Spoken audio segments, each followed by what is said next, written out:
Well, behaviors are going to have to change, and this is one thing we're asking companies. You have to force behaviors, and at BlackRock we are forcing behaviors. In 1943, the following directive was issued from party headquarters to all communists in the United States. It read, "When certain obstructionists become too irritating, label them after suitable build-ups as fascist or Nazi or anti-Semitic, and use the prestige of anti-fascist and tolerance organizations to discredit them. In the public mind, constantly associate those who oppose us with those names which already have a bad smell. The association will, after enough repetition, become fact."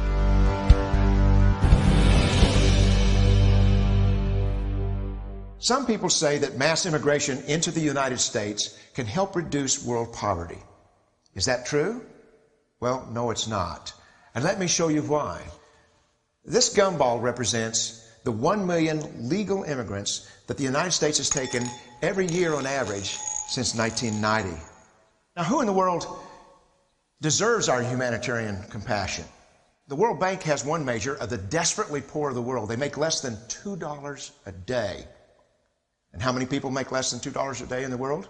We'll start with Africa. In Africa alone, there are 650 million people who make less than $2 a day. 650 million. And in India, another 890 million people, desperately poor.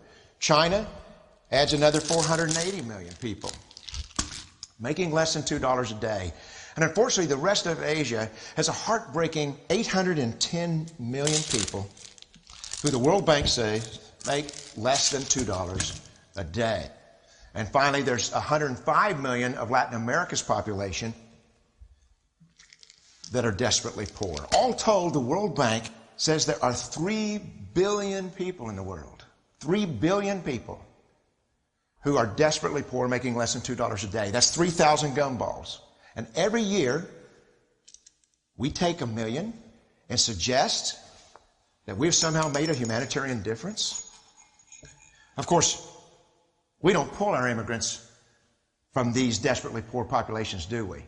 These people are too poor, too sick, too disconnected to make it here as immigrants. We tend to pull our immigrants out of the better off poor of the world. And Mexico tends to define the type of immigrant that we bring here because the plurality of people come from Mexico. And Mexico is poor. How many people in the world live in countries that have average incomes lower than that of Mexico? And the World Bank tells us that that number is these 3 billion plus another 2.6 billion people. 5.6 billion people in the world who live in countries with average incomes below that of Mexico. That's 5,600 gumballs. And so what is it that the elites are telling us? They're telling us that when we take this 1 million immigrants, that we somehow or another are tackling world poverty. And we have to do it regardless of the effect on our unemployed, the working poor, the most vulnerable members of our society, regardless of the effect on our natural resources. Even if we went by the most radical proposals in Washington, which are to actually double our immigration to 2 million a year, which would totally overwhelm our physical, natural, and social infrastructures, we couldn't make a noticeable difference. And we may be really hurting the impoverished people of the world because the million that we do take are among the most energetic, often the better educated, certainly the most dissatisfied people that if they did not immigrate would be the agents for change to improve the lot of all the people in these countries. The true heroes in the global humanitarian field are the people in these countries who have the wherewithal to immigrate to another country, but instead stay in their countries, to apply their skills to help their fellow countrymen. Unfortunately, our immigration system tends to entice these very type of people to abandon their countrymen. The impossibility of making even a dent is actually worse than it looks here. Because last year, when we took 1 million immigrants, these countries added, births over deaths, 80 million more people into the impoverished population. And this year, Congress is bringing in 1 million legal immigrants. And this year, according to the United Nations, these countries are expected to add another 80 million people. And next year, you can be quite sure that Congress, unless stopped by the American voters, will bring in another 1 million immigrants. And these countries, unfortunately, will be adding another 80 million people into these impoverished nations. We could take 5 million a year, but we'd never get ahead of what's happening in these countries. Not in this century. Don't you see? Immigration can never be an effective or significant way to deal with the suffering people of the world. They have to be helped where they live.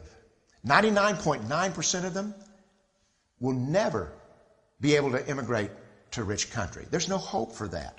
They have to bloom where they're planted. The only place that 99.9% of these people can be helped is where they live. Let's help them there.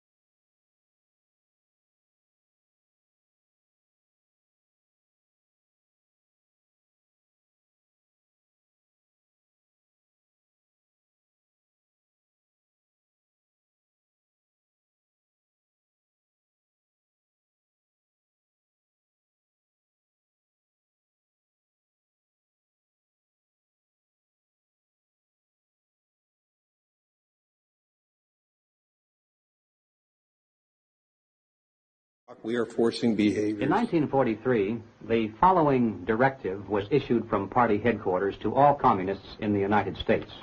It read, "When certain obstructionists become too irritating, label them after suitable build-ups as fascist or Nazi or anti-Semitic, and use the prestige of anti-fascist and tolerance organizations to discredit them. In the public mind, constantly associate those who oppose us with those names which already have a bad smell. The association will, after enough repetition, become fact in the public mind." Trump a racist? I don't think so. I've talked to a number of black entrepreneurs who back in the late 80s and 90s, or early 90s, were trying to get financing. They couldn't. Somebody told them to go check with Donald Trump. So they come back and tell me they got a loan from Donald Trump. He gave them a term loan. Show up with the interest and the principal, one check, but they had to go see him personally. They independently relate this tale that when they saw him, he said, "This is what you supposed to pay me? This our agreement?" I said, "Yeah." And then tore the check up, shook their hands, and congratulations. Now run your business. And this was when? This was back in the 90s.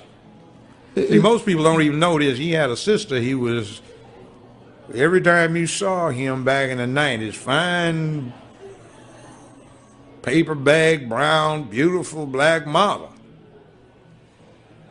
He likes fine women. He didn't have any problem with dating a black woman, walking her down red carpets. So, I mean, she says he's not a racist. He just doesn't like many people, black or white. And he appreciates people who do stuff within their lane. Well, not stay in their lane, but where they choose to be. If they do it well, he admires them. Black, white, brown, red, yellow. Most people don't know this. He was the finance man behind Jesse Jackson's 2 runs for president. Wow. Hi, everybody.